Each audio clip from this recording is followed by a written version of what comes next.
Best Portable Monitor 144Hz jatuh kepada Acer A Open. Spesifik model dekat sini sebab dia punya model tu agak panjang sikit, so korang boleh google dengan senang. Dia adalah 15.6 inch IPS display dan dia ada dua pilihan input, sama ada USB-C ataupun HDMI, dan dia support juga 120Hz untuk PS5 dan juga Xbox Series X ataupun Xbox Series S. Dia ada touch input sampai 10 point touch dan juga dia ada built-in speaker sekali dengan 3.5mm audio jack. Korang boleh gunakan untuk headphone dan sebagainya. So, adakah apa yang saya cakap itu semuanya gimmick ke kan? Semata-mata saya nak jual affiliate link ke? Korang kena tengok video review ni sampai habis. Selamat datang ke Cikgu Luan. Saya Degil. Saya Rotan.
So untuk navigation monitor ni, korang just tekan je satu butang dekat belakang ni.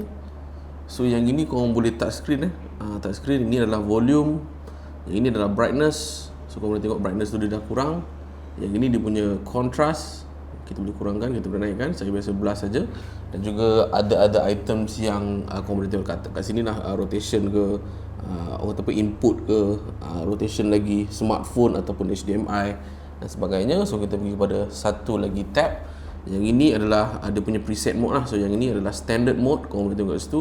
Yang ini adalah mode movie, game dan juga reading. Saya biasa pakai mode standard.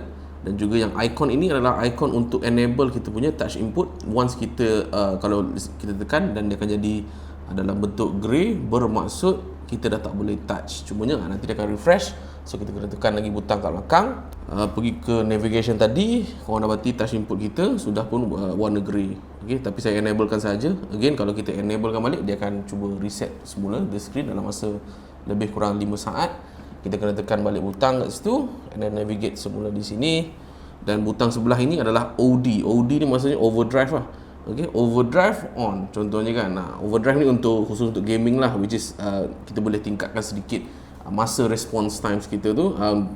Saya dah cuba on ataupun off, lebih kurang sama saja efek dia. So saya biarkan off. Yang ini adalah temperature, nak warm, korang nak cool, ataupun korang nak buat korang punya user preset sendiri. Macam saya sendiri, saya buat, saya naikkan sedikit blue channel dekat sini sebab saya dapati monitor ini dia macam tend untuk ke arah warm. So saya nak lebihkan cool kat situ. Kita tengok lagi navigation apa ada kat sini. Yang ini lebih kepada hue. Okay, dia akan betulkan hue kita, which is saya biarkan saja pada 50% lebih kurang macam ni. Saturation again by default 50. Cumanya saya dapati monitor ni agak pudar, so saya letak lebih kurang 65 macam tu, which is walaupun dia kurang color accurate, tapi saya rasa saya lagi suka nampak lah saturation tu lebih sikit. Dan ini adalah super sharpness. Okay, yang mana saya rasa macam kalau letak 4 pun dia tak adalah nampak over sharpen ke apa. Tapi saya biasa letak 3 lebih kurang macam tu lah. Dan ini adalah HDR button. Ada HDR auto, on, off, which is untuk monitor ni memang HDR dia very very sucks. Jangan on kan, biar je off. Yang ini adalah blue light filter ataupun blue light on. Dia akan kuningkan sedikit kita punya monitor dekat situ. Biasa saya bawa off. Dan kalau kita tekan kat sini satu lagi, ini lebih kepada bahasa. Dan that's it, itu saja. Kalau kita tekan lagi ke kanan, dia akan patah balik kepada yang asal. Okay. Dan juga kalau nak offkan kita punya menu, sama ada kita just biarkan saja menu ini dalam 3 saat, nanti dia akan auto off. Let's say lah kita tak touch apa-apa kan, nanti dia akan off sendiri. Tapi kalau korang macam dah setting dan korang nak cepat, korang boleh just tekan butang yang this one, nanti dia akan offkan sendirilah. Untuk next gen console, Xbox Series X dan juga PS5, so connection pretty straightforward lah. So korang kena ada power supply untuk USB A to C, midi HDMI to HDMI, and power supply untuk konsol tersebut lah. Cumanya untuk PS5 ni dia spesifik sikit. So kalau korang directly cas gunakan USB belakang PS5, let's say lah kalau saya buat macam ni, kemudian volume tu macam pop, dia spark kan, dan tiba-tiba monitor kita jadi macam ada problem lah kan. So ada dua solusi kat sini, sama ada korang kurangkan volume ataupun brightness. So bila kita buat testing tu balik, dia tak ada apa-apa isu lah. Hence sebab tu saya cakap mungkin ada masalah race of sudden wattage. Yang kedua, guna je charger 15 watt charger yang dibelikan oleh Acer AirOpen ni. So memang dah tak ada apa-apa isu lah. So monitor ni kalau straight plug and play kan, cocok HDMI, cocok power supply tu semua, korang boleh dapat 60Hz, tidak ada apa-apa masalah. Cumanya bila korang nak set 120Hz lagi-lagi dekat PS5 dan juga Xbox tu semua, dan juga nak set up 144Hz dekat laptop, dia a bit technical sikit. So korang kena tengok this next section lah.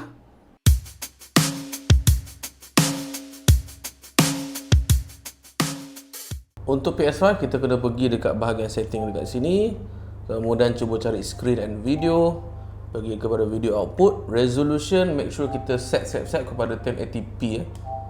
Kemudian kita pergi ke bawah, ambil 120Hz output. Kita akan tekan automatic dekat situ.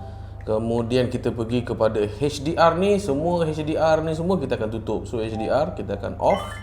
Deep color output pun kita akan off kan juga. Dan RGB range ini biasanya saya letak limited sajalah, sebab monitor ini tak adalah color bit yang agak tinggi, dia agak rendah. So kita ambil limited saja, barulah dia akan on 120Hz. Cumanya kalau kita check secara input macam ni kan, so korang dapati dia masih lagi keluar 60Hz. Jangan risau, korang kena masuk ke dalam game untuk korang test it out. Contoh game yang korang boleh try, Rocket League ataupun Overwatch 2, untuk just nak test it out lah, 120Hz dia okey ke tak okey. So untuk Xbox Series X, kita akan pergi ke setting dekat area sini dan pergi dekat bahagian TV and display. So korang boleh tengok dekat sini, dia tidak ada option 120Hz dekat sini. Dan kita akan pergi pada video fidelity overscan. Dekat bahagian override ni kita akan pergi ke sini dan kita akan pergi ke HDMI. Bila kita tekan HDMI, kita akan use manual setting dekat sini dan dia akan sedikit blurry macam ni. Jangan risau, kita akan patah balik dan kita set dulu resolution kepada Full HD biasa sahaja. Kemudian kita akan tekan keep dekat sini. Kemudian barulah muncul refresh rate dekat sini, kalau korang boleh nampak. So barulah kita tekan refresh rate kepada 120Hz. Kita akan tekan keep. And then satu lagi, untuk make sure everything is going right, kita akan pergi kepada video mode dekat sini. Dan all this yang ada option-option macam allow 50Hz, 24Hz, allow YCC 422 dan juga allow 4K, korang kena enable kan, okay? Now once everything dah set up, korang boleh directly tekan je butang dekat belakang ni. Dan bila kita tengok, kita punya information dekat input bawah ni, dia dah tulis 120Hz.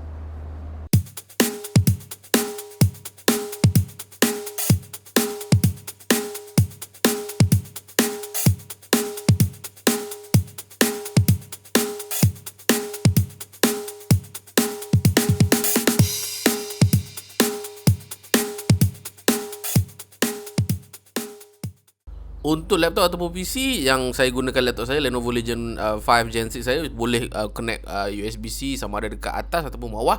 Dua-dua pun okey, tak ada apa-apa isu. Cumanya untuk connection USB-C, korang kena tengok balik korang punya tech spec laptop, sama ada dia support ke tak display port ataupun dia just bagi tahu USB-C over display. Otherwise memang langsung tak boleh nak connect walaupun korang ada USB-C port. Ataupun connection yang kedua, guna saja mini HDMI to HDMI. Yang ini memang like straightforward, just connect je HDMI korang. Cumanya dia ada satu extra step di mana korang kena gunakan sama ada power supply charger ataupun dekat laptop pun tak ada masalah sangat.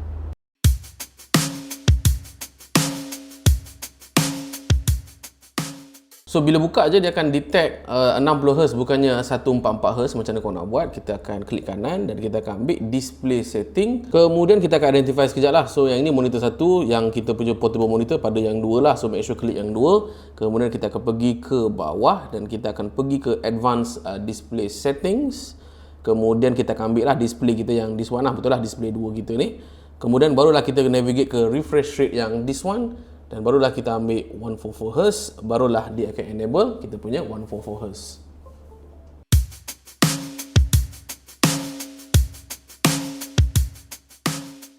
So masalah pada Windows 10 ni, contohlah saya nak buat touch, saya nak touch the screen. So saya pun buatlah lebih kurang macam ni. Tapi masalahnya korang perasan tak?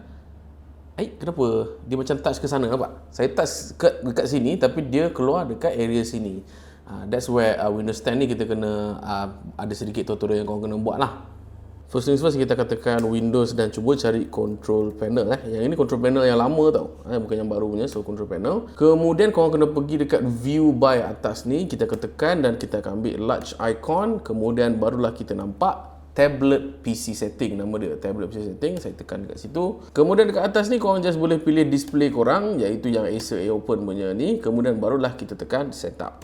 Kemudian apa yang dia cakap ni, tap this screen with a single finger to identify it as a touch screen. If this is not the tablet PC screen, press enter to move the next screen lah. To close the tool, press escape. Maksudnya macam ni. So kita akan touch bila mana teks tu muncul dekat portable monitor kita. Itu je dia punya objektif. So dia kata apa tadi, just tekan enter sampailah dia muncul dekat sini, betul tak? So kita just perlukan single tap, lebih kurang macam ni. Single tap je, pak. Barulah kita boleh buat touch macam biasa. Itu untuk Windows 10. Windows 11 saya tak berapa nak show. Boleh jadi korang kena tengok separate tutorial lah. Oh, I know. It's Moon. I see bread. Or paperclip. Oh, I know. It's tornado. Dan surprise Steam Deck pun boleh, tak ada masalah. Cumanya kalau plug and play memang 60Hz sahaja.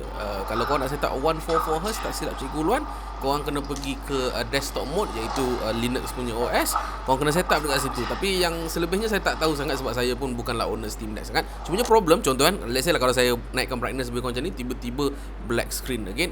Ini sama masalah dengan PS5. Sebenarnya dia tak cukup wattage. So lagi elok korang just plug dekat satu lagi USB-C ini. So ada dua USB-C kan, dan gunakan charger yang memang compatible dengan Steam Deck dan juga boleh power up Acer AOpen at the same time. So that bukan sekadar dia boleh power up Acer AOpen, tapi dia boleh charging Steam Deck. Kalau korang tengok dekat indikator ni kan, dia dah charging kan, ada warna LED putih tu, menunjukkan yang sebenarnya bukan sekadar dia boleh power the monitor, tapi dia boleh charge juga Steam Deck macam biasa.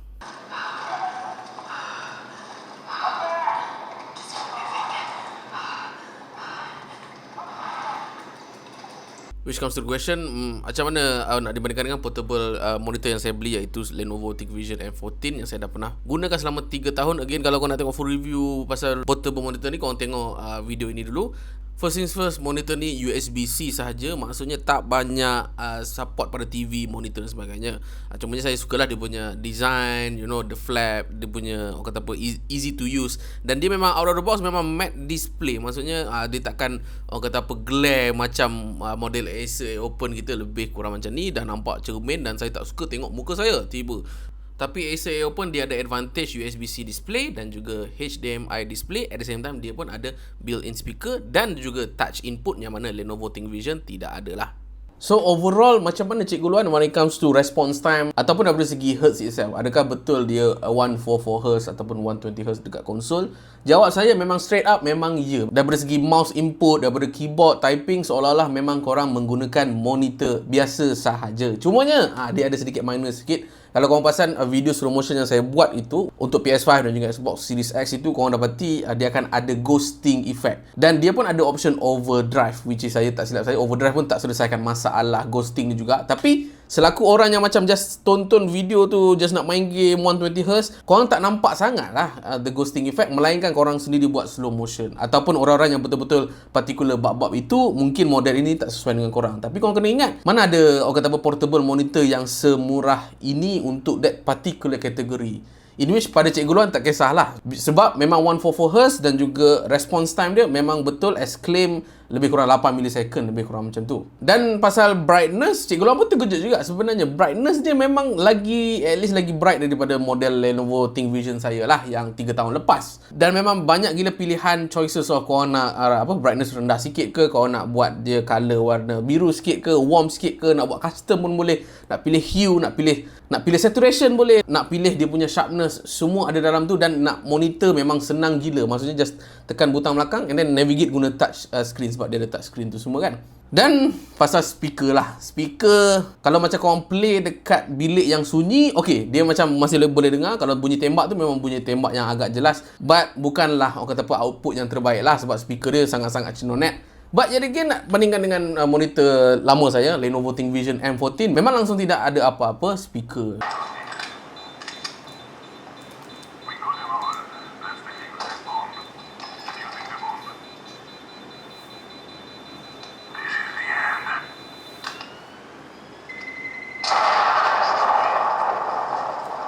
Dan part yang paling kurang best pada Cikgu Luan daripada segi glare dia tu. Maksudnya pantulan terhadap skrin tu. Contoh kan, kalau macam monitor ni menghadap tingkap korang ataupun menghadap lighting saya ni kan, memang boleh nampak besar bapak lighting dan juga tingkap tu. So that solution saya setakat ini, saya beli je mana-mana screen protector, sama ada yang clear, kalau korang nak kekal dengan clear tu lah, maksudnya dia akan pantulkan, ataupun korang beli yang matte, maksudnya anti glare punya screen protector yang size dia 15.6 inch. Sekarang ni saya tengah order, belum sampai lagi, dan bila produk tu sampai, insyaAllah saya akan pasangkan dekat kedai lah, so that kedai boleh pasang dengan cantik. Jangan guna tangan saya memang sedikit Parkinson. Okay, dan itu saja sudah menyelesaikan masalah glare yang sangat kuat lah. Dan benda yang paling saya tak suka pasal monitor ni adalah daripada segi HDR lah. HDR dia sucks. So saya suggest you guys yang dah beli portable monitor ni, korang make sure off dulu HDR yang sedia ada lah. Tapi bila korang offkan HDR, content SDR ataupun Standard Dynamic Range dia tu memang saya rasa antara yang paling solid lah when it comes to